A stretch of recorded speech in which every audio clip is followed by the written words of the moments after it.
my name is Julie. I'm the pharmacist on duty. How can I help you? I'm just here to pick up my medicine. Sure, not a problem. Just to reassure you, everything we discuss is private and confidential, so everything stays between you and I.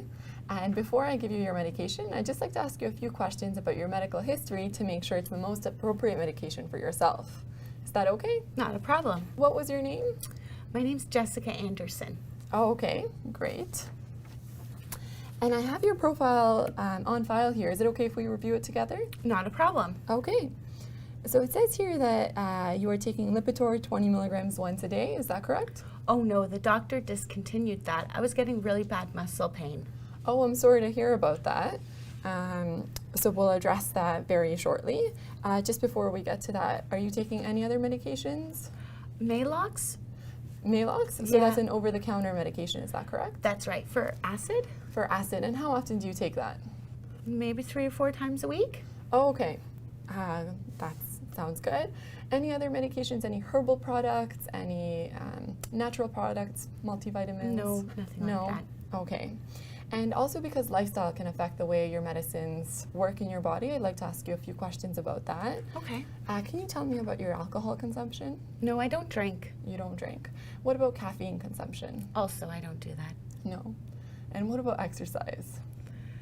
I try, but it's fairly infrequent. Okay.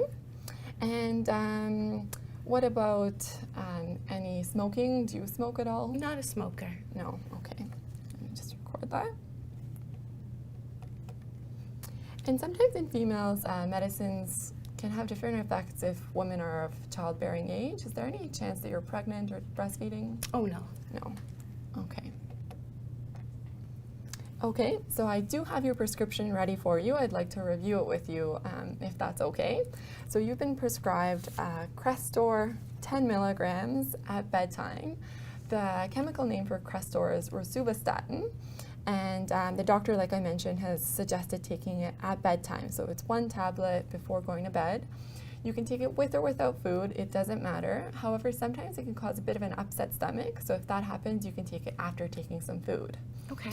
When you were taking the Lipitor, if you remember, there was a restriction on grapefruit juice because there was an interaction with grapefruit juice. That's not the case with Crestor. So just so you know, you can take it with or without grapefruit juice. Okay. Some other things in terms of side effects. So I know you had the muscle pain with the Lipitor. Generally, patients who have had muscle pain with Lipitor do a lot better when they switch to a different medicine within the same class. So Crestor should be okay, but unfortunately there's still a small chance that it can still cause muscle pain. So if that happens, I would suggest that you contact your doctor as soon as you can. There's also a very rare but important side effect that it can severely affect your muscles, in which case you may have dark or dark brown pee when you go to the washroom. So if that happens, I would advise you to call your doctor immediately. Okay. Like I mentioned, these are rare side effects, but it's just important for me to mention for you. Because it's the first time that you're taking the Crestor, there's always a small risk that there might be an allergy. It's not common, but just in case it happens, make sure to watch out for anything after the first dose, and you can either call us or call your doctor. And then you mentioned that you were taking the Malox 3 or 4 times per week. So there's actually an interaction with Malox and Crestor, the way it's absorbed. So it's still okay for you to take the Malox. It's just important to space it out from when you take it compared to the Crestor. So there are also some lifestyle changes that you can make that can help make improvements in your cholesterol levels. You had mentioned that you don't exercise that much, so exercise can be a key component in improving your cholesterol. So if you can, maybe try adding in 20 to 30 minutes of exercise a few times per week to start off with. And then also diet is very key. So in terms of diet, I can actually refer you to a dietitian and you can speak in further detail about ways to optimize your cholesterol levels. Is that okay? That'd be great. If it's okay with you, I'd like to maybe give you a call in a few days just to see how you're doing, that you're not having any more muscle pain, and then we can speak in about a month's time as well to see if there's been any improvement in your blood work. Oh, that'd be great. Thank you. Okay, have a great day.